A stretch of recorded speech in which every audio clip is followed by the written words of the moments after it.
மோகன்ஜி பாகவத் சர்தார் வல்லபாய் பட்டேல் முடிஞ்சு போச்சு, சோமநாதபுரம் போதும், அயோத்தி வேண்டாம், காசி வேண்டாம், மதுரை வேண்டாம், பொத்திட்டு சும்மா இருக்க வேண்டியதானே? எதுக்கு ரத யாத்திரை, எதுக்கு சங்கர யாத்திரை, எதுக்கு செருப்பு யாத்திரை, எதுக்கு ஜோதி யாத்திரை? எவ்வளவு பேர் செத்தாங்க? செத்தவருடைய ஆர்வமா கேட்க. உங்களுக்கு வேணும்னா நீங்க கரைசவ பலிதானம் அதை வைத்து ஆட்சி அதிகாரத்திற்கு வருவது எப்படி என்ற சூழ்ச்சி. அப்ப இந்த இழிச்ச வாயலாம் உங்களுக்கு வெட்ட நாக்கா? ஒரு தடவை அப்படி சொல்லுவீங்க, ஒரு தடவை இப்படி சொல்லுவீங்க. இந்த வந்து உங்களுக்கு கோபாயா தெரியும். உங்களுக்கு நீங்க மேல இருந்து பார்க்கின்ற போது எல்லாம் உங்களுக்கு தெரியும், ஒரே மாதிரியா தெரியும். ஆனா எங்களுக்கு தான் அந்த வேதனை தெரியும். கிரவுண்ட்ல வேலை செய்யறவனுக்கு தான் அந்த வேதனை தெரியும். அகழ்வாராய்ச்சி நடந்தது, அங்க உண்மையை சொல்றாங்க, இது வந்து இந்து கோயில் தான் சொல்லி. அதே மாதிரி மதுராவுக்கு அதுக்கு தொல்லியல் துறை அதற்கான ஏற்பாடு பண்றாங்க. இப்படி சொன்னா உங்களுக்கு ஏன் கஷ்டமா இருக்கு? போராடுறவங்க எல்லாம் சும்மா வேஸ்ட். அவங்க எல்லாம் சும்மாவா? அவங்க எல்லாம் இந்து இல்லையா? அவங்க எல்லாம் இந்து உணர்வு இல்லையா? சும்மா இந்துக்களுடைய தலைவராகணுங்கிறதுக்காக போராடுறாங்களா? நீங்க மட்டும்தான் இந்துக்களுடைய தலைவராக இருக்கணுமா? வேற யாரும் வரக்கூடாதா? டாக்டர் அம்பேத்கர் சொன்னார், பார்ட்டிஷன்னா இப்படிதான் இருக்கணும். இங்க இருக்கக்கூடிய முஸ்லிம்கள் அங்க போயிட்டு அங்க இருக்கக்கூடிய இந்துக்கள் எல்லாம் இங்க கொண்டு வராங்க, நிரந்தரமா தீர்வு வரும். அதெல்லாம் ஒரு காலமும் தீர்வு வராது. நம்முடைய டாக்டர் அம்பேத்கர் சொன்னார். ஆனா மகாத்மா காந்தி அது எப்படி முடியும்? பாரதத்திலிருந்து எந்த முஸ்லீம் அங்க போகல, எந்த முஸ்லீம் போ சொல்லி இங்க இருக்கக்கூடிய இந்துக்கள் அந்த முஸ்லிம்களை துன்புறுத்தல. ஆனா பாகிஸ்தானத்தில் இருக்கக்கூடிய இந்துக்கள் வாழ முடிந்ததா? பாகிஸ்தானத்தில் இந்துக்கள் உயிரோடு வாழ்ந்தார்களா? அன்னைக்கு இருந்த பாகிஸ்தானத்தில் இருந்த இந்துக்களுடைய எண்ணிக்கை இப்போது இருக்கிறதா? ஏன் சார் 71 பங்களாதேஷத்தில் இருக்கக்கூடிய இந்துக்கள் இன்றைக்கு இருக்கிறார்களா? திறந்தோறும் செத்து கொண்டிருக்காங்க. அங்க போய் சொல்ல வேண்டிய சும்மா சிறுபான்மை மக்கள் அவர்களை ஒன்றும் செய்யாது சொல்லலாம்ல. வாழைப்படி பொத்தி உட்கார்ந்து இருந்துட்டு இங்க உட்கார்ந்து இருந்து கலவிடுறீங்க சார். சண்டை போடல சார், கோர்ட்டுல நம்ம கேஸ் கொடுக்குறோம் சார், கோர்ட்டுக்கு போறோம் சார். கோர்ட் என்ன முடிவு எடுக்கிறோம் ஏற்றுக்கொள்வோம். நீங்க கோர்ட்டுக்கு சொல்லுங்க. வேதனை உள்ள வந்தாலும் சார் கோர்ட்டுக்கு போவா நியாயம் கேட்கறதுக்கு. நீங்க மேல உட்கார்ந்து இருந்த நெய் சோறு சாப்பிட்டு இருந்தா உங்களுக்கு என்ன சார் வழி தெரியாது? அங்க மதுராவை பத்தி நீங்க பேசிட்டு இருக்கிறத பத்தி உங்களுக்கு வருத்தமா இருக்கு. மதுராவில் போய் தொழில் துறை ஆராய்ச்சி செய்கிறதுன்னு சொல்லி கோர்ட்டு சொல்லுது சார். கோர்ட்டுக்கு தான் சார் போறாங்க. அங்க காசியில இருக்கக்கூடிய பெண்கள், அங்க இருக்கக்கூடிய சுவர்ல ஒரு மாதா சிலை இருக்கு, ஒரு கௌரி மாதா சிலை இருக்கு, எங்களுக்கு வழிபடணும்னு கேட்கிறாங்க. அது அஜ்மீர்ல இருக்கக்கூடிய அந்த தர்கா சிவன் கோயில் என்று சொல்றாங்க, தாஜ்மஹால் சிவன் கோயில் சொல்றாங்க. அங்க இருக்கக்கூடிய குதுப் மினார் அது வந்து விஷ்ணு ஸ்தம்பம், விஷ்ணு கோயில் சொல்றாங்க. பார்க்கின்ற போதே தெரியுதே, காசியில விஸ்வநாதர் கோயில அந்த ஞானவாதி மசூதிக்குள்ள சிவலிங்கம் இருக்க கிடத்துக்குள்ள என்னைக்கு அது வெளியே வருது? இன்னைக்கு உலகத்துல அது வெளியே தெரியுது சார். வெளியே தெரிந்த உடனே இந்துக்கள் என்ன நினைக்கிறாங்க பாருங்க, இந்து கோயில்களை எல்லாம் இடித்திருக்கிறார். இந்து கோயில்கள் எல்லாம் இடித்தார்கள் என்பது உண்மையா பொய்யா? நீங்க அயோத்தியில போதோடு நடந்துட்டீங்களா? உங்களுக்கு ஆட்சி அதிகாரம் வந்துடுச்சு, இனி பொத்திட்டு உட்கார்ந்து இருப்போம், இனி ரகுபதி ராகவ ராஜா மாறிட்டு உட்கார்ந்து இருப்போம் அப்படின்னு நினைக்கிறீங்களா? எங்களுக்கு ஆட்சி அதிகாரம் என்பது எதற்காகனா, எதற்காக இந்த ஆட்சி வேண்டும், எதற்காக இந்துக்களுடைய ஆட்சி வர வேண்டும், எதற்காக பெரும்பான்மையாக இருக்கக்கூடிய இந்துக்கள் இந்த நாட்டை ஆளுவதற்கு தகுதி படைத்தவர்களாக மாற வேண்டும், காங்கிரசுக்கு மாற்றான ஒரு சக்தி இங்கே உருவாக வேண்டும் என்று நினைப்பது எதற்காக? யூனியன் ஜாக்கொடி டெல்லி செங்கோட்டையில பறந்து இருந்தது. சுதந்திரத்துடைய அடையாளம் ஜாக்கொடி பக்கத்துல இன்னொரு தேசிய கொடி ஏற்றோம் அப்படி பார்த்தோமா? நோ. ஆடிஞ்சு உடச்சு தூர போட்டுக்கிட்டு அதுல வந்து நம்முடைய இந்திய தேசிய கொடி மூவர்ண கொடி பறந்தது. அதான் சார் சுதந்திரத்துடைய அடையாளம். இந்துக்கள் வெற்றி பெற்றார்கள், இந்துஸ்தான் வெற்றி பெற்றது, இந்துக்களுக்கு சுதந்திரம் கிடைத்ததுல வெற்றியை எப்படி கொண்டாடுறது? காசி, மதுரா, அயோத்தி மட்டுமல்ல, இழந்த ஒவ்வொரு பகுதியையும் இஸ்லாமிய படையெடுப்பில் எங்கெல்லாம் இந்துக்கள் அவமானப்பட்டார்களோ, எங்கெல்லாம் இந்துக்கள் அசிங்கப்பட்டார்களோ, எங்கெல்லாம் இந்து கோயில்கள் இடித்து தரமட்டமாக்கப்பட்டு மசூதிகளாக்கப்பட்டதோ அது அத்தனையும் மீட்கப்படவே. சார், வீரர் சாவர்கர் சொல்லக்கூடிய வார்த்தை, வந்தால் உங்களோடு, வராவிட்டால் நாங்களாக, எதிர்த்தால் உங்களுடைய எதிர்ப்புகள் அத்தனையும் மீறி இது நடந்தே தீரும், எந்த கோபமும் தடுக்க முடியாது. இந்துத்துவத்தை மக்களிடையே பரப்புவதற்கான ஒரு முயற்சி, அரசியலை இந்துமயமாக்கு, இந்துக்களை ராணுவமயமாக்கு என்ற வார்த்தைக்கு வீரர் சாவக்கூடிய சிந்தனைக்கு வடிவம் கொடுத்தவர் வரவு டாக்டர் ஜி. இந்துக்கள் பாவம் சார், இந்துக்களை ஏமாத்துறாங்க. இந்துக்கள் வாபர் கோயிலுக்கு போவாங்க, இங்க எரிமேலியில கேரளாவில் சபரிமலை போகக்கூடிய இந்து. ஆனா எந்த முஸ்லீமாவது ஐயப்பன் கோயிலுக்கு வருவாரா சார்? ஐயப்பன் கோயிலுக்கு வந்து நாங்க மாறேன்பா, உங்களுக்கு திருவாரூர் செய்வோம் சார், அவங்க திருவாரூர் பூசுவாரா சார், விபூதி பூசுவோம். நாங்க இந்துக்களுக்கு தலைவராக வரணுங்கிற ஆசை இல்லை, இந்துக்களுடைய உரிமை பாதுகாக்கப்பட வேண்டும் என்பது ஆசை. சமீபத்தில் RSS உடைய சச்சங்க சாலக் பரோபஜரிய மோகன்ஜி பாகவத் அவங்க பேசுகின்ற போது ஹிந்துக்களுடைய உணர்வுகளை, ஹிந்துக்களுடைய வரலாற்று சிந்தனையை வேதனைப்படுத்தக்கூடிய வகையில் அவர் பேசியிருக்கிறார். இது உண்மையிலேயே வருத்தமளிக்கக்கூடிய ஒரு செயல். என்னாச்சு இவர்களுக்கு என்பதுதான் நமக்கு கேள்விக்குறி. நம்ம பட்ட பாடு எவ்வளவு கஷ்டப்பட்டிருக்கோம், எவ்வளவு இழந்திருக்கோம். இந்த நாடு இழந்ததை திருப்பி பார்த்தோமே ஆனால் உண்மையிலேயே வரலாற்றை படித்தவனுக்கு, சரியாக படித்தவனுக்கு உலகத்திலேயே அவமானப்பட்டு கூறி குறுகி வாழ்ந்த ஒரு சமுதாயம், அசிங்கப்பட்டு வாழ்ந்த ஒரு சமுதாயம் இந்து சமுதாயம் என்பது தெரியும். அவனுக்கு தூக்கம் வராது, நல்ல மனம் உள்ளவனுக்கு தூக்கம் வராது. இந்துக்களுடைய புனிதம் அத்தனையும் கெடுக்கப்பட்டது, அசிங்கப்படுத்தப்பட்டது. இந்துக்கள் இந்த முகலாயர்களால, இந்த பிரிட்டிஷ்காரனால பட்ட பாடு கொஞ்சம் இல்லை. வரலாற்றில் அது ரத்தக்கரை படிந்த இடம். இன்னைக்கு அவங்க அசால்ட்டா சொல்லிட்டாங்க, அயோத்தியோட நிறுத்திக்கிடுவோம், நமக்கு வேற ஒன்றும் தேவையில்லை, வேற சும்மா இருந்து சத்தம் போட்டு எல்லாம் இந்து தலைவர் ஆகிடப்படாது, இந்துன்னா நாங்க தான் தலைவர், நான் சொல்றதான் கேட்கணும். நோ நோ நோ, அப்படிலாம் செய்ய முடியாது, அப்படிலாம் இருக்க முடியாது. மக்களுடைய கஷ்டம் எல்லாம் தெரியும். அயோத்திக்காகவே 3 லட்சம் பேர் பலிதானமாயிருக்காங்க. ஒவ்வொரு கோவிலுக்கும் மிகப்பெரிய வரலாறு இருக்கு. போட்டு சமாளிச்சு போவோம். ஒரு கோயிலை அவங்க தந்துட்டாங்க, நம்ம இதை அட்ஜஸ்ட் பண்ணி போவோம். அப்படி சொல்றதுக்கு நமக்கு ஒரு தலைவர் தேவையில்லை. இந்துக்களுடைய தலைவர் அப்படி சொல்ல மாட்டார்.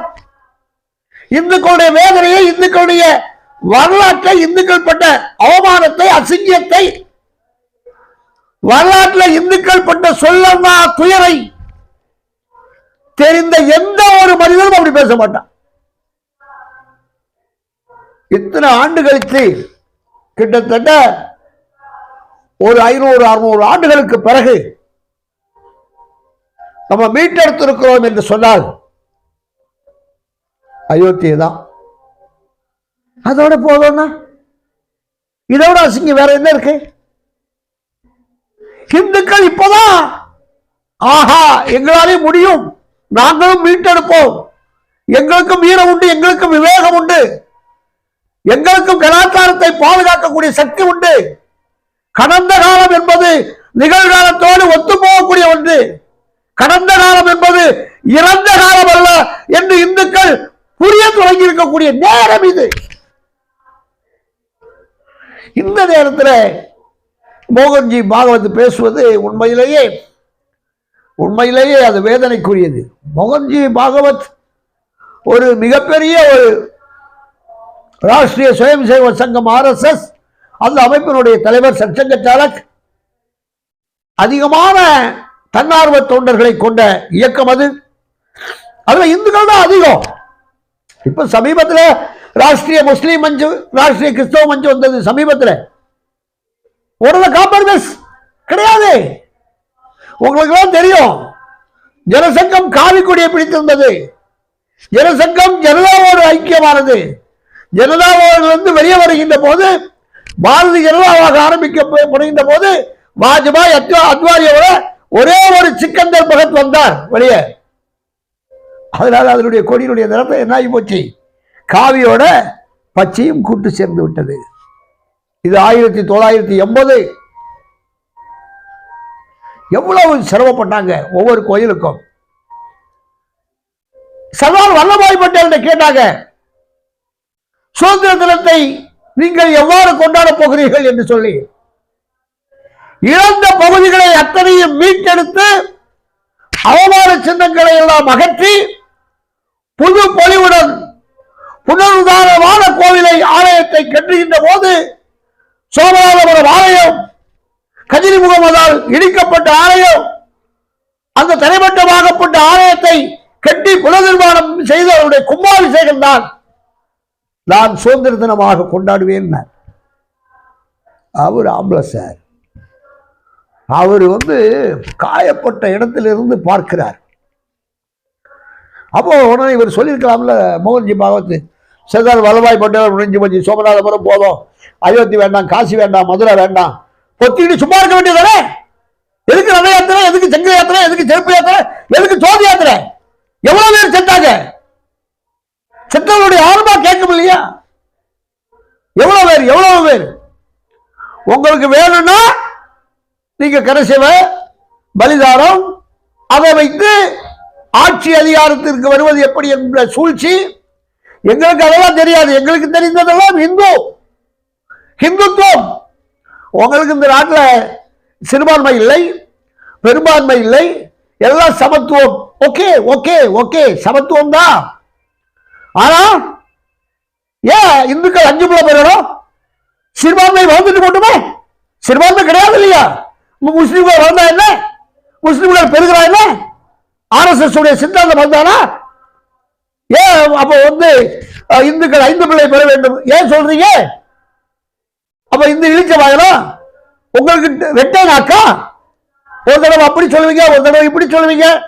இந்த உங்களுக்கு கோபாலியா தெரிகிறதா? இந்துக்களை கேவலப்படுத்துகிறீர்களா? ஏன் இந்த இரட்டை நிலைப்பாடு? அதுதான் இந்து மகாசபாவுடைய கேள்வி. இழந்த பகுதிகள் எத்தனை? 3000 ஆலயத்திற்கு மேல நம்ம அடித்து நுணுக்கப்பட்டிருக்கோம். எவ்வளவு இந்த ஆலயத்தில் இடிக்கும் போது நம்ம எல்லாம் சரி சரி இடிச்சுட்டு போட்டு அப்படி உட்கார்ந்து இருந்த மாதிரி ஆட்கள் எவ்வளவு பேர் போராடுறாங்க சார். ஸ்ரீரங்கம் அந்த ரங்கராஜ பெருமாளுடைய கோவில் நமக்கு தெரிஞ்ச தமிழகத்தில் அந்த கோவிலை மீட்க நடந்த போராட்டம் எத்தனை? அதுல இறந்தவருடைய எண்ணிக்கை எத்தனை? மதுரை மீனாட்சி அம்மன் கோவில், திருப்பரங்குன்றம் சார், ஸ்ரீ கந்தர்மலை, இன்னைக்கு சிக்கந்தர்மலை என்ற பேர்ல இருக்கு சார். இங்க மயிலாடுதுறையில் இன்னைக்கு ஒரு கோயிலை போய் பார்த்துட்டு வந்தாங்க, ஒரு சிவன் கோவில். அக்கரகாரம் இப்போ முஸ்லிம் பேர்ல இருக்கு, அக்கரகாரம் இல்லை. என்னப்பா சார் அநியாயம்? அங்க உள்ள சிவன் கோயில் இடிஞ்சு போச்சு, இல்லாம போச்சு, ஆக்கிரமிக்கப்பட்டது. அங்க இருக்கக்கூடிய அக்கரகாரத்தில் இருந்த பிராமணர்கள் எல்லாம் வெளியே போயிட்டாங்க, வெளியே விரட்டி அடிக்கப்பட்டார்கள், அவமானப்படுத்தப்பட்டார்கள், கோவில் எல்லாம் சூறையாடப்பட்டது, சின்னாபின்னமாக்கப்பட்டது. எப்படி சார் அதெல்லாம் நாங்க மறக்க முடியுமா? மன்னிக்க முடியுமா? இங்க திருநெல்வேலியில் பொட்டல் புதூர்ல இருக்கக்கூடிய கோயில், அது மசூதியா கோயிலாங்கிறது இன்னும் கன்ஃபியூஷா இருக்கு. இந்துக்கள் போய் விளக்கு போடுறாங்க, முஸ்லிம்கள் போய் கந்தூரி விழா நடத்துறாங்க. அது முருகன் கோயிலா இல்ல முஸ்லிம் கோயிலான்னு தெரியல. எத்தனை கோயில் அப்படி இருக்கு? உங்களுக்கு நீங்க மேல இருந்து பார்க்கின்ற போது எல்லாம் உங்களுக்கு தெரியும், ஒரே மாதிரியா தெரியும். ஆனா எங்களுக்கு தான் அந்த வேதனை தெரியும். கிரவுண்ட்ல வேலை செய்யறவனுக்கு தான் அந்த வேதனை தெரியும். இப்போ அயோத்தியை வென்றெடுத்தாச்சு, போராடணும், பலிதானமானோம், வெற்றி பெற்றோம், கோவில் கட்டிக்கொண்டே இருக்கிறோம். காசி அகழ்வாராய்ச்சி நடந்தது, அங்கே உண்மையை சொல்றாங்க, இது இந்து கோயில் தான் சொல்லி. அதே மாதிரி மதுராவுக்கு அதுக்கு தொல்லியல் துறை அதற்கான ஏற்பாடு பண்றாங்க. இப்படி சொன்னா உங்களுக்கு ஏன் கஷ்டமா இருக்கு? அப்போ போராடுறவங்க எல்லாம் சும்மா வேஸ்ட், அவங்க எல்லாம் சும்மாவா? அவங்க எல்லாம் இந்து இல்லையா? அவங்க எல்லாம் இந்து உணர்வு இல்லையா? சும்மா இந்துக்களுடைய தலைவராகணுங்கிறதுக்காக போராடுறாங்களா? நீங்க மட்டும்தான் இந்துக்களுடைய தலைவராக இருக்கணுமா? வேற யாரும் வரக்கூடாதா? ஏன் இந்த சூழ்நிலை? ஏன் நீங்க இப்படி பேசுறீங்க? நீங்க பேசுறதை பார்த்தா எல்லா மக்களும் இப்படிதான் இருப்பாங்க.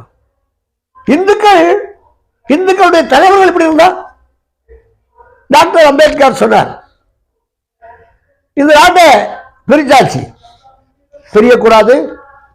பாகிஸ்தான் பாரதம் 2ஆ பிரிஞ்சாச்சு. முஸ்லிம்கள் பெரும்பான்மையாக இருக்கக்கூடிய பகுதி பாகிஸ்தான், அங்க இங்க இருக்கக்கூடிய முஸ்லிம்களுக்கும் சேர்த்து பாரத நாட்டில் இருக்கக்கூடிய எஞ்சி இருக்கக்கூடிய முஸ்லிம்களுக்கும் சேர்த்து அங்கே இடம் கொடுத்தாகிட்டது. அங்க எல்லாரும் போறதுக்கு தயாராயிட்டாங்க. டாக்டர் அம்பேத்கர் சொன்னார், பார்ட்டிஷன் இப்படிதான் இருக்கணும். இங்க இருக்கக்கூடிய முஸ்லிம்கள் அங்க போயிட்டு அங்க இருக்கக்கூடிய இந்துக்கள் எல்லாம் இங்க கொண்டு வராங்க, நிரந்தரமா தீர்வு வரும். அதெல்லாம் ஒரு காலமும் தீர்வு வராது. நம்முடைய டாக்டர் அம்பேத்கர் சொன்னார். ஆனா மகாத்மா காந்தி அது எப்படி முடியும்? அது எப்படி முஸ்லிம்கள் அங்க போக முடியும்? இங்க இருக்கக்கூடிய முஸ்லீம் இங்க ஒண்ணுக்கு ஒண்ணா பழகிட்டு இருக்கிறான், ஒண்ணுக்கு ரெண்டா பழகிட்டு இருக்கான், ஒண்ணுக்கு மூணா பழகிட்டு இருக்கான். இவன் எப்படி அங்க போக முடியும்? பாகிஸ்தான்ல வாழ முடியுமா? போய் அங்களுடைய சூழ்நிலை வேற, இங்க இருக்கக்கூடிய சூழ்நிலை வேற. ஆகையால் அப்படி சொல்வது தவறு. அப்படி சொன்னவர் காந்தி. அதனுடைய பலனை நம்ம அனுபவிச்சுட்டு இருக்கோம். பாரதத்திலிருந்து எந்த முஸ்லீமும் அங்க போகல. எந்த முஸ்லீம் போக சொல்லி இங்க இருக்கக்கூடிய இந்துக்கள் அந்த முஸ்லிம்களை துன்புறுத்தல. ஆனா பாகிஸ்தானத்துல இருக்கக்கூடிய இந்துக்கள் வாழ முடிந்ததா? பாகிஸ்தானத்தில் இந்துக்கள் உயிரோடு வாழ்ந்தார்களா? அன்றைக்கு இருந்த பாகிஸ்தானத்தில் இருந்த இந்துக்களுடைய எண்ணிக்கை இப்போது இருக்கிறதா? ஏன் சார் 71 பங்களாதேசத்தில் இருக்கக்கூடிய இந்துக்கள் இன்றைக்கு இருக்கிறார்களா? திறந்தோறும் செத்து கொண்டிருக்காங்க. அங்க போய் சொல்ல வேண்டிய சும்மா சிறுபான்மை மக்கள் அவர்களை ஒன்றும் செய்யாது சொல்லலாம்ல. வாயை மூடி பொத்தி உட்கார்ந்து இருந்துட்டு இங்க உட்கார்ந்து இருந்து கலவிடுறீங்க. இப்போ சமீபத்தில் உத்தரப்பிரதேசத்துல சம்பல் பகுதியில அங்க ஒரு மசூதியில கோவில் இருக்கிறாங்க. அதுக்கான ஒரு போராட்டம். சார் சண்டை போடல சார், கோர்ட்டுல நம்ம கேஸ் கொடுக்குறோம் சார், கோர்ட்டுக்கு போறோம் சார். கோர்ட் என்ன முடிவு எடுக்கிறோம் ஏற்றுக்கொள்வோம். நீங்க கோர்ட்டுக்கு சொல்லுங்க. வேதனை உள்ள வந்தாலும் சார் கோர்ட்டுக்கு போவோம் நியாயம் கேட்கறதுக்கு. நீங்க மேல உட்கார்ந்து இருந்த நெய் சோறு சாப்பிட்டு இருந்தா உங்களுக்கு என்ன சார் வழி தெரியாது? அங்க மதுராவை பற்றி நீங்க பேசிட்டு இருக்கிறத பற்றி உங்களுக்கு வருத்தமா இருக்கு. மதுராவில் போய் தொழில் துறை ஆராய்ச்சி செய்கிறதுன்னு சொல்லி கோர்ட்டு சொல்லுது சார். கோர்ட்டுக்குள்ள சார் போறாங்க. அங்க காசியில இருக்கக்கூடிய பெண்கள் அங்க இருக்கக்கூடிய சுவர்ல ஒரு மாதா சிலை இருக்கு, ஒரு கௌரி மாதா சிலை இருக்கு, எங்களுக்கு வழிபடணும்னு கேட்கிறாங்க. அது என்ன தவறு? எங்க சாமியை கும்பிடுறதுக்கு எங்களுக்கு உரிமை இல்லையா? ஓ எல்லாம் அட்ஜஸ்ட் பண்ணி முடிச்சிடும் சொல்லி நீங்க என்ன காம்ப்ரமைஸா? இடிச்சிட்டு போட்டு போறது போட்டு இருக்கட்டு ஏன் அட்ஜஸ்ட் பண்ணி சேர்ந்து வாழ்வோம் சார். இந்துக்கள் இப்பதான் செலுத்திருக்காங்க. இந்துக்கள் இழந்த பகுதிகளை மீட்டெடுக்க முயற்சி செய்கிறார்கள். அஜ்மீர்ல இருக்கக்கூடிய அந்த தர்கா சிவன் கோயில் என்று சொல்றாங்க, தாஜ்மஹால் சிவன் கோயில் சொல்றாங்க. அங்க இருக்கக்கூடிய குதுப் மினார் அது விஷ்ணு ஸ்தம்பம், விஷ்ணு கோயில் சொல்றாங்க. பார்த்தாலே தெரியுது சார். அப்போ இதெல்லாம் இஸ்லாமியர்கள் என்ன செய்யணும்? நீங்க சொல்லணும். நீங்க பெரியவங்க. RSS அமைப்பு உலகம் முழுக்க இருக்கக்கூடிய ஒரு அமைப்பு. அதிகமான எண்ணிக்கையில இருக்கிறீங்க. நீங்க சொல்லணும். முஸ்லீம்கள் நல்லவர்கள், நாங்களும் முஸ்லீம் மஞ்சு வச்சிருக்கோம், முஸ்லீம்களும் RSSல இருக்காங்க. அதனால நீங்க எல்லாம் என்ன செய்யணும்? அந்த தயவு செய்து இழந்த பகுதிகள் நீங்க எடுத்த எந்த பகுதியாவது ஆக்கிரமிச்சிருந்தீங்கன்னா அந்த பகுதியை விட்டுருங்க. உண்மையிலேயே நீங்க மனசை தொட்டு சொல்லுங்க. ஆக்கிரமித்தவர்கள் விட்டு செல்லுங்கள். வேற இடத்துல உங்க கோயிலை கட்டுங்க. ஒரு கோயிலை இடிச்சு அதுக்கு மேல கட்டினா அசிங்கம் இல்லையா? எத்தனை நாள் அவமானத்தை பொறுத்துக்கிட்டு இருப்பான்? அதனால விழித்தெழக்கூடிய இந்துக்கள், சிரித்தெழக்கூடிய இந்துக்கள் எப்போவாது உத்வேகம் கிடைக்கின்ற போது, நேரம் கிடைக்கின்ற போது, சூழ்நிலை வருகின்ற போது, சூழ்நிலையை உருவாக்குகின்ற போது 500 ஆண்டு காலம், 600 ஆண்டு காலம், 700 ஆண்டு காலம் நாம் பட்ட வேதனையை, அந்த அவமானத்தை, அசிங்கத்தை, அந்த அவமான சின்னத்தை துடைப்பதற்கு முயற்சி செய்வது என்பது அதான் சார் சுதந்திரம், அதான் சார் மானம். மானத்தோடு வாழ்வதுதான் சுயமரியாதை. அந்த மானம் கட்டு வாழணுமா? எத்தனை நாள் சார் மானம் கட்டு வாழ்றது? குனிந்து கொண்டே வாழ்வது. அவன் குத்திக்கிட்டே இருப்பான், நம்ம குனிஞ்சுக்கிட்டே இருப்போமா? நிமிர்ந்து பார்க்க வேண்டாமா? நிமிர்கின்ற போது அவங்க வருவாங்க. பாருங்க இன்றைக்கு சூழ்நிலை. நம்முடைய பாரத நாட்டில் கூட முஸ்லிம்கள் பாரத் மாதாக்கு ஜெய் சொல்ல ஆரம்பிச்சுட்டாங்க. எல்லாரும் சொல்லல, எல்லாரும் சொல்ல மாட்டான், எல்லாரும் சொல்ல விடவும் மாட்டான். ஆனாலும் இந்துக்கள்ல, முஸ்லிம்கள்ல நல்ல முஸ்லிம்கள் உருவாகி கொண்டிருக்கிறார்கள். எப்போ நீங்களா ஸ்ட்ராங்கா இருந்தா. RSS இந்துத்துவத்தை சொல்லிக் கொண்டிருக்கிறது. RSS இந்துக்களை பாதுகாக்க தயாராகி கொண்டிருக்கிறது. RSS இந்துக்களுடைய ஒரு அமைப்பு என்று சொல்லுகின்ற போது அத்தனை பேர் அமைதியா இருப்பா சார். நீங்களும் இப்படி போயிட்டீங்கன்னா உளுந்தரைச்ச அம்மி மாதிரி, நெல்லில போட்ட இந்த நெய்யில போட்ட பொறி மாதிரி வளவளா கொலகொலான்னு மாறிட்டீங்களா? மானத்தோடு இருக்கணும். ஹிந்துத்துவம். நமக்கு தேசம் முக்கியம். எப்போ தேசம் முக்கியம்? இந்த தேசத்தை நேசிக்கக்கூடியவருடைய எண்ணிக்கை அதிகமாகின்ற போது தேசம் நல்லா செலுத்து வரும் சார், நல்லா எழுந்து வரும். அதை விட்டுட்டு நீங்க அதெல்லாம் நீங்க மறந்துருங்க, பாயோட சேர்ந்துருங்க. இது காந்தி சொன்ன கதையால இருக்கு. நவகாரிக்கு போயிட்டு வந்த காந்தி, நீங்க முஸ்லிம்களும் பாதிக்கப்பட்டிருக்காங்க, அது எனக்கு வருத்தமா இருக்கு. அவன் மட்டும் தான் அடிப்பானா? திருப்பி இந்து அடிக்க மாட்டாரா? இந்து பொறுமைசாலிதான், அமைதியானவன் தான், ஆனந்தமானவன் தான், அற்புதமானவன் தான். அதுக்காக எப்பவும் பார்த்துட்டு இருக்க வேண்டாம், முதல்ல அடி வாங்குவான், திருப்பி இவரும் கொடுக்க ஆரம்பிப்பாங்க சார். கொடுக்கின்ற போது அந்த காயம் முஸ்லிம்களுக்கும் அதிகமாச்சு நவகாரியில. அப்போ காந்தி, எம் கே காந்தி சொன்னார், முஸ்லிம்கள் நிறைய பேருக்கு வீட்டில் புருஷன் இல்லை, குழந்தைகள் இருக்கு. அந்த குழந்தைகளை 1-2 பேர்த்த நீங்க தத்தெடுத்து என்ன செய்யணும், நீங்க வளர்க்கணும். முஸ்லீம் குழந்தைகளை முஸ்லீமாட்டே ஹிந்துக்கள் வளர்க்கணும் வந்து சொன்னார். ஏன் பாலிசி தானே சார் நீங்க சொல்றீங்க? மறப்போம் மன்னிப்போம் சொல்லி. சார் மறப்போம் சார், பட்ட காயத்திற்கு மருந்து போடாம எப்படி சார் மன்னிக்கிறது? இழந்த பகுதிகள் அவமான சின்னமா இருக்கே, பார்க்கின்ற போதே தெரியுதே. காசியில விஸ்வநாதர் கோயில அந்த ஞானவாழி மசூதிக்குள்ள சிவலிங்கம் கிடக்க கிடத்துக்குள்ள என்னைக்கு அது வெளியே வருது? இன்னைக்கு உலகத்துல அது வெளியே தெரியுது சார். வெளியே தெரிந்த உடனே இந்துக்கள் என்ன நினைக்கிறாங்க பாருங்க, இந்து கோயில்களை எல்லாம் இடித்திருக்கிறார், இந்து கோயில்களை எல்லாம் இடித்தார்கள் என்பது உண்மையா பொய்யா? நீங்க அயோத்தியோட போதோடு நடந்துட்டீங்கன்னா உங்களுக்கு ஆட்சி அதிகாரம் வந்துடுச்சு, இனி பொத்திட்டு உட்கார்ந்து இருப்போம், இனி ரகுபதி ராகவ ராஜாராம் பாடிட்டு உட்கார்ந்து இருப்போம் அப்படின்னு நினைக்கிறீங்களா? எங்களுக்கு ஆட்சி அதிகாரம் என்பது எதற்காகனா, எதற்காக இந்த ஆட்சி வேண்டும், எதற்காக இந்துக்களுடைய ஆட்சி வர வேண்டும், எதற்காக பெரும்பான்மையாக இருக்கக்கூடிய இந்துக்கள் இந்த நாட்டை ஆளுவதற்கு தகுதி படைத்தவர்களாக மாற வேண்டும், காங்கிரசுக்கு மாற்றான ஒரு சக்தி இங்கே உருவாக வேண்டும் என்று நினைப்பது எதற்காக? இழந்த பகுதிகளை மீட்பது, இந்துக்கள் அவமானப்பட்டு கிடக்கக்கூடிய அவமான சின்னங்கள், இந்துக்களை அசிங்கப்படுத்திக் கொண்டிருக்கக்கூடிய அடிமையின் எச்சங்கள் சொச்சங்கள் துளைத்தெறிய வேண்டும். அப்போதான் சார் எங்களுக்கு சுதந்திரம். இந்துக்களுக்கு இந்த நாட்டில் சுதந்திரம் என்பது என்னது? சுதந்திரம் என்பது சோறு தின்பதா? சுதந்திரம் என்பது ரோடு போடுவதா? சுதந்திரம் என்பது வேற ஏதாவது ஆகாயத்தில் பரப்பதா? No no no. சுதந்திரம் என்பது எதற்காக? ஆட்சியாளர் மாறலாம், அவமான சின்னத்தை மாற்றணும், அதான் சுதந்திரம். யூனியன் ஜாக்கோடி டெல்லி செங்கோட்டையில பறந்துட்டு இருந்தது, சுதந்திரத்துடைய அடையாளம் என்ன? ஜாக்கோடி பக்கத்துல இன்னொரு தேசிய கொடி ஏற்றோம், அப்படி பார்த்தோமா? நோ. ஆடிஞ்சு உடச்சு தூரம் போட்டுக்கிட்டு அதுல நம்முடைய இந்திய தேசிய கொடி மூவர்ண கொடி பறந்தது, அதான் சார் சுதந்திரத்துடைய அடையாளம். இந்துக்கள் வெற்றி பெற்றார்கள், இந்துஸ்தான் வெற்றி பெற்றது, இந்துக்களுக்கு சுதந்திரம் கிடைத்ததுன்னா வெற்றியை எப்படி கொண்டாடுறது? காசி, மதுரா, அயோத்தி மட்டுமல்ல, இழந்த ஒவ்வொரு பகுதியையும் இஸ்லாமிய படையெடுப்பில் எங்கெல்லாம் இந்துக்கள் அவமானப்பட்டார்களோ, எங்கெல்லாம் இந்துக்கள் அசிங்கப்பட்டார்களோ, எங்கெல்லாம் இந்து கோயில்கள் இடித்து தரமட்டமாக்கப்பட்டு மசூதிகளாக்கப்பட்டதோ அது அத்தனையும் மீட்கப்பட வேண்டும்.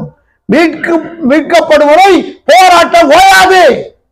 சார், வீரர் சாவர்கர் சொல்லக்கூடிய வார்த்தை, வந்தால் உங்களோடு, வராவிட்டால் நாங்களாக, எதிர்த்தால் உங்களுடைய எதிர்ப்புகள் அத்தனையும் மீறி இது நடந்தே தீரும். எந்த கொம்பனும் தடுக்க முடியாது. மாற்றம் ஒன்றுதான், மாறாத ஒன்று. நாங்க RSSக்கு மேல மிக உயர்ந்த மரியாதை வச்சிருக்கோம். அகில பாரத இந்து மகாசபா RSS உடைய ஸ்தாபகர், அதனுடைய துணைத் தலைவராக, பொதுச் செயலாளராக இருந்தவர் பரோபஜி டாக்டர் ஜி. ஹிந்துத்துவத்தை மக்களிடையே பரப்புவதற்கான ஒரு முயற்சி, அரசியலை இந்துமயமாக்கு, இந்துக்களை ராணுவமயமாக்கு என்ற வார்த்தைக்கு, வீரர் சாவர்கருடைய சிந்தனைக்கு வடிவம் கொடுத்தவர் பரோபஜி டாக்டர் ஜி. ஆனா நீங்க ஆட்சியில கொஞ்சம் தான் வந்திருக்கு சார். இப்ப ஆட்சி ஒன்றும் பெருசா ஒன்றும் வரல சார். மக்கள் எழுந்திருக்காங்க, கொஞ்சம் கொஞ்சம், சில இடங்கள்ல எந்திரிச்சிருக்காங்க சார். நாங்க தமிழ்நாடு, நாங்க இன்னும் அவமானப்பட்டு தான் சார் இருக்கோம். நாங்க இன்னும் ஒன்றும் மீட்கிறதுக்கான ஒரு முயற்சியில வரல. ஆங்காங்கே மீட்கின்ற போது ஆகா ஆனந்தம், இது வரமானந்தம், எங்க பகுதியிலும் மீட்கிறதுக்கு ஒரு சூழ்நிலை வராதா? காவிக்கொடி இங்கேயும் பிறக்காதா? தட்டி தட்டி தட்டி தட்டி இந்த தமிழ்நாடு சட்டமன்றத்துக்குள்ள காவிக்கொடி வராதா? இந்துக்களுடைய சிந்தனை வெற்றி பெறாதா? இந்துக்களை ஏசுகிறார்களே, இந்துக்களை அவமானப்படுத்துகிறார்களே, இந்து தெய்வங்களை நிந்திக்கிறார்களே, இந்து கோவில்களை உடைக்கிறார்களே, இதுக்கெல்லாம் ஒரு முற்றுப்புள்ளி வராதா என்ற ஏக்கத்தில் இருக்கக்கூடிய மக்கள் நாங்கள். எங்கோ ஒரு காவிக்கொடி பறக்கிறது, அதனுடைய தன்மையை பார்க்கின்ற போது ஆகா வீர சிவாஜியுடைய சிந்தனை வந்துவிட்டது, கோட்டையிலே காவிக்கொடி பறக்கிறது, அடுத்து நம்முடைய ஊரிலே பறக்கக்கூடும், ஆகையினாலே நாம் அடிமை அல்ல, அடிமை என்ற சிந்தனையில் இருந்து மீளுவோம், அடிமை தலையிலிருந்து நாம் மீண்டெடுக்க ஆட்கள் வருவார்கள் என்ற சிந்தனை இந்துக்கள் மத்தியில் இருக்கு சார், எங்க மத்தியில் இருக்கு சார். எங்களுடைய நம்பிக்கை அது சார். தயவு செய்து இந்துக்களுடைய நம்பிக்கை கெடுத்துடாதுங்க, இந்துக்களுடைய சிந்தனையை கெடுத்துடாதுங்க. இந்து போராடுறதுக்கு ஈஸியா வரமாட்டான், எப்போவாவது ஒரு தடவை வருவான். உங்களுக்கு அவங்கள பார்த்தா பொறாமையா இருக்கு. நீங்க முஸ்லீம்களையும் கிறிஸ்தவங்களையும் கூட வச்சுக்கிட்டு பாய் பாய் பாய்னா உங்களுக்கு நல்லா இருக்கும். நீங்க கிறிஸ்துமஸ் விழாவை கொண்டாடுவீங்க, நீங்க அங்க கொண்டாடுறீங்க இங்க கொண்டாடுறீங்க சொல்லியிருக்கீங்க. சங்கஸ்தானத்தில் நீங்க கிறிஸ்துமஸ் விழாவை கொண்டாடுவீங்க, இதை கொண்டு போவீங்க. முஸ்லீம்கள் மசூதியில போய் நீங்க தொழுகை நடத்துவீங்க, முஸ்லீம்களை கொண்டு வந்து இங்க வந்து அவருடைய பள்ளிக்கூடத்தில் கேம்ப் நடத்துவீங்க. அதெல்லாம் உங்களுக்கு இப்ப சகஜமாயிடுச்சு. ஏன்னா நீங்க எல்லாம் ஒரே பான்மை, எல்லாம் ஏன்னா இல்லை சேம், முஸ்லீமும் கிறிஸ்தவம் எல்லாம் சேம். இங்க சிறுபான்மை பெரும்பான்மை எல்லாம் கிடையாதுங்க.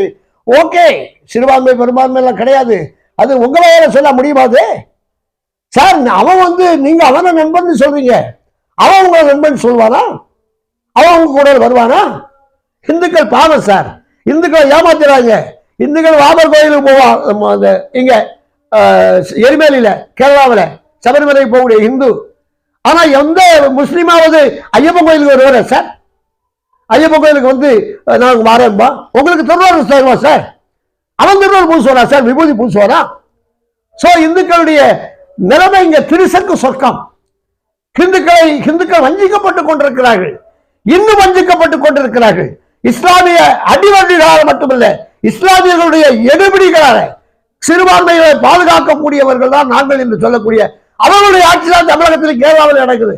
அவ்வளவு கஷ்டப்பட்டு கேவலப்பட்டு கூறி குறுகி உட்கார்ந்து இருக்கக்கூடிய இந்துக்களுக்கு எப்போது ஒரு தடவை நான் ஹிந்து என்பதில் பெருமிதம் கொள்கிறேன் என்கிற சிந்தனை வருகின்ற போது, உங்களை மாதிரி ஒரு பெரிய இயக்கம் RSS இயக்கத்தினுடைய தலைவர் இப்படி பேசினா நாங்க சொஸ்த ஆயிடுவோம் சார், நாங்க அவமானப்பட்டுருவோம் சார். நாங்க இந்துக்களுக்கு தலைவராக வரணுங்கிற ஆசை இல்லை, இந்துக்களுடைய உரிமை பாதுகாக்கப்பட வேண்டும் என்பது ஆசை, இந்துக்களுடைய ஒரு விழிப்புணர்வு உருவாக்க வேண்டும் என்பதுதான் எங்களுடைய ஆசை, இந்துக்களுக்கு ஒரு பாதுகாப்பு வேண்டும் என்பது ஆசை. இந்துக்களுக்கு தலைவராக நீங்களே இருந்துட்டு போங்க, எங்களுக்கு அதை பற்றி கவலை இல்லை. ஆனா இந்துக்களுக்கு உரிமை பாதுகாக்கப்பட வேண்டும், இந்துக்களுடைய ஒரு விழிப்புணர்வை உருவாக்க வேண்டும். அதற்காக நீங்க வரணும். கஷ்டப்பட்டு நாங்க ஹிந்து விழிப்புணர்வு, நீங்க முஸ்லீம் கொண்டு உட்கார வச்சு எல்லாரும் ஒண்ணுதான் சொல்லி பாய் பாய் எல்லாம் ஒண்ணுன்னா, இது வந்து வீர வல்லாள தேவனுடைய ஆட்சியில அவமானப்பட்டது மாதிரி ஆயிரம்.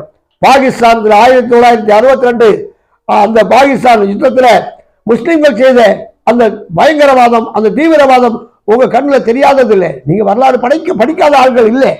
ஆகையினால தேச பிரிவின் சோக வரலாறு HV சேஷாத்ரிஜி எழுதுறது, சர்க்காரிய வாக்குஜி எழுதுறது, அந்த புத்தகத்தை பல தடவை நான் படிச்சு பார்த்திருக்கேன்.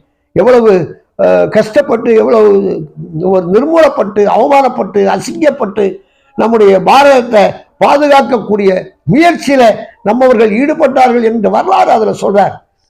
அப்படிப்பட்ட ஒரு உயர்ந்த இயக்கத்தில் இருந்துகிட்டு நீங்க நம்ம இது சத்தம் போடக்கூடாது, நமக்கு போதும், நமக்கு ஒரு அயோத்தி மட்டுமே போதும்னு சொன்னா எப்படி சார் இது? ஆகையினால இந்துக்களுடைய உணர்வுகளை RSS அவமதிக்க கூடாது. மோகன்ஜி பாகவத் தன்னுடைய கருத்தை மறுபரிசீலனை செய்ய வேண்டும் என்று அகில பாரத இந்து மகாசபா கேட்டுக்கொண்டார்.